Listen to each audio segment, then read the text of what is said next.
The crowd is silent for a moment before the music begins.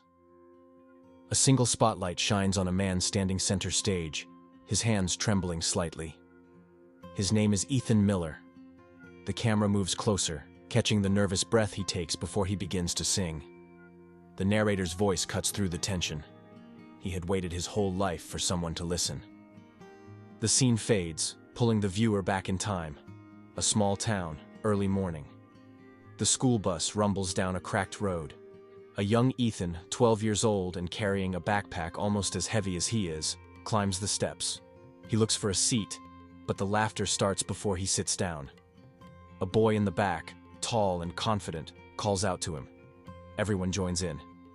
Ethan lowers his head and walks down the aisle, pretending not to hear. At school, the same faces greet him with smirks and whispers. The cafeteria is the worst. He eats alone, pretending to study while others point and giggle.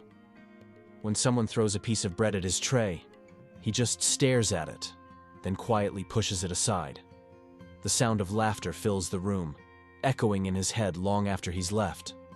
In the afternoons, Ethan walks home the long way, past the park where other kids play basketball.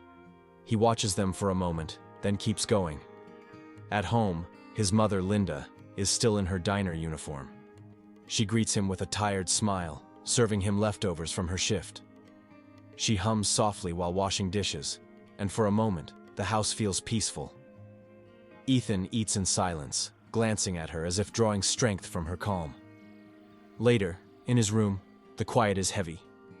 He sits on the edge of his bed, staring at his reflection in the dark window.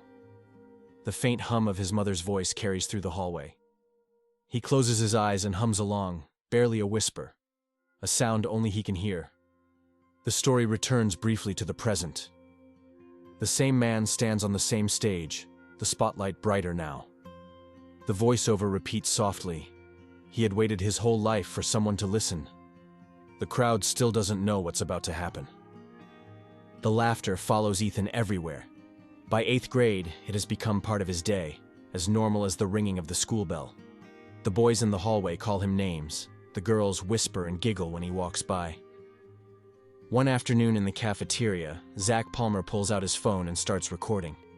Ethan is eating alone again, a tray of cold spaghetti in front of him. Zach zooms in and makes a joke loud enough for the whole room to hear. The room erupts in laughter. Later that night, the video appears online. By morning, everyone has seen it. Ethan keeps his head down as he walks through the halls, pretending not to hear the laughter that now feels louder than ever.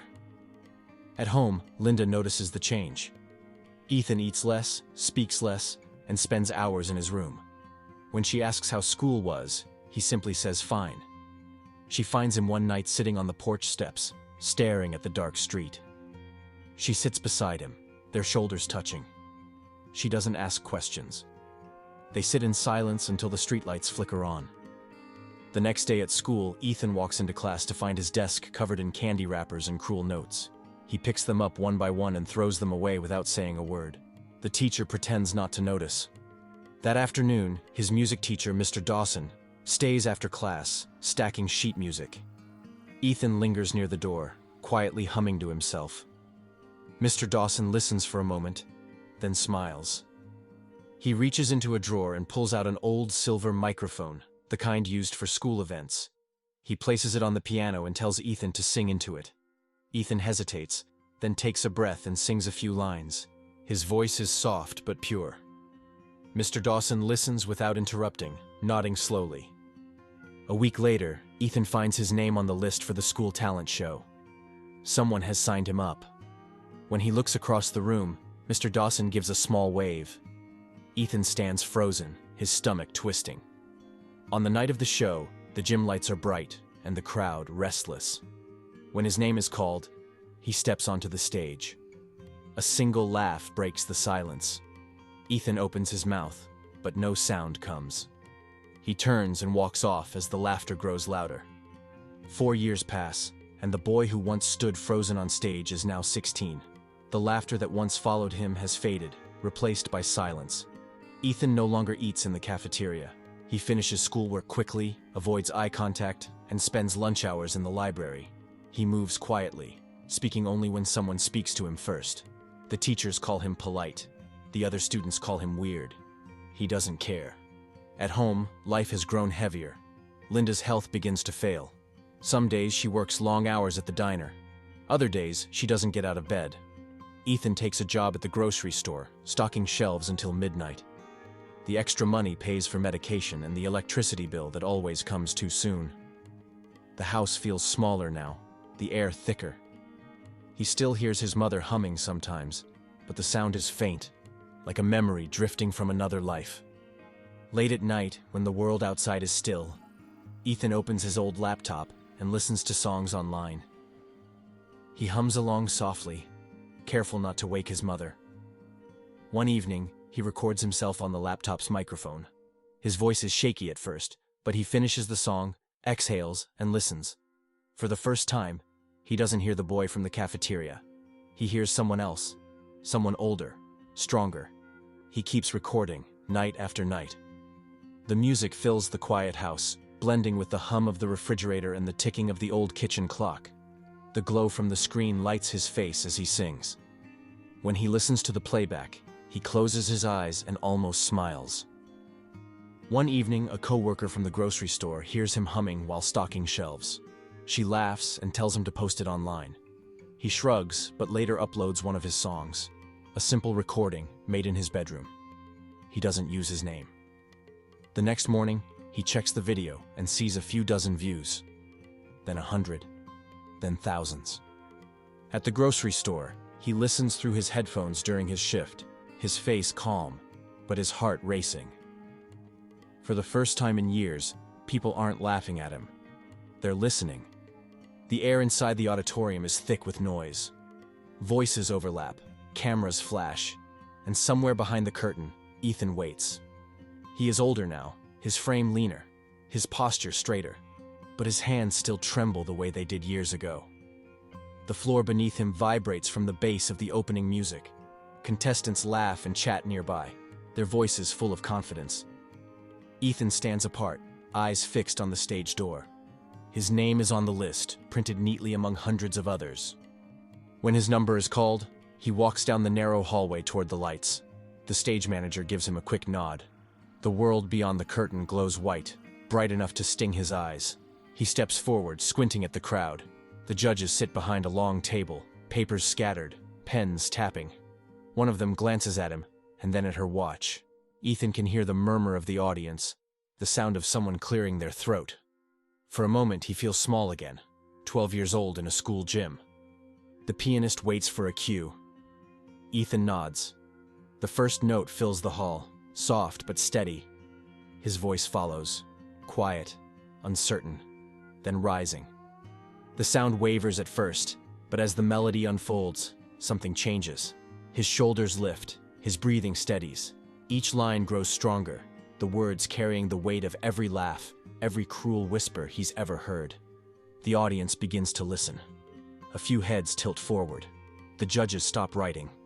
The sound of his voice fills the entire room, clear and full. When he reaches the final note, there is a pause, long and absolute.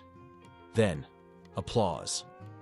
It starts small, then swells until the floor itself seems to shake. Backstage, Ethan sits alone for a moment, the noise still echoing in his ears.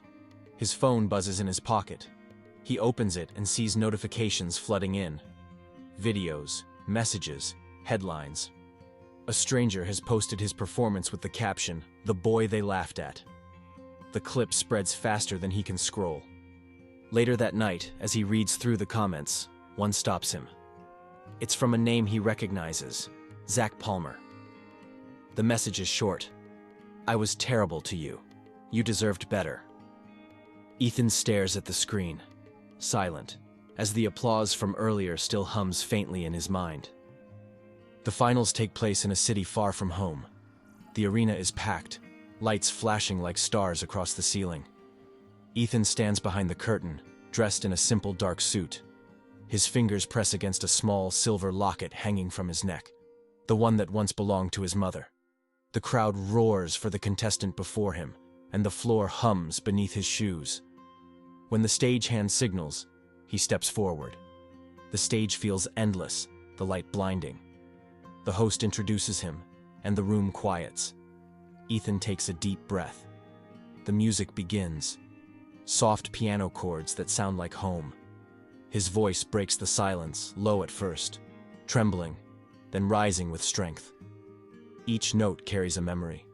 The laughter in the cafeteria, the long nights alone, the sound of his mother humming through the walls. The audience listens without moving. Some close their eyes. Others wipe away tears. By the final verse, Ethan's voice fills the arena, rich and unshakable. When he sings the last line, the music fades, leaving only the echo of his breath. For a moment, no one speaks. Then the applause comes like a wave, rolling across the room, drowning everything else out. Ethan lowers his head, eyes wet. The host walks on stage with the final envelope in hand. The crowd holds its breath. When the winner's name is announced, the sound of it seems to hang in the air. Ethan Miller. The lights burst brighter, confetti falling from above. But Ethan doesn't raise his arms. Instead, he steps to the microphone and looks out over the crowd. His voice trembles, but it carries through the room. He says this is for every kid who was told they weren't enough, and for the ones who said it too. Because pain, he says, can destroy us, or it can make us sing. Backstage, a man waits by the door. It's Zach Palmer. His eyes are red, his voice unsteady. He tells Ethan he's sorry. Ethan looks at him for a moment, then smiles. A small, quiet smile that says more than words ever could. The lights fade to black. The crowd cheers once more. The narrator's voice returns softly. He was the boy they laughed at until the whole world stopped to listen.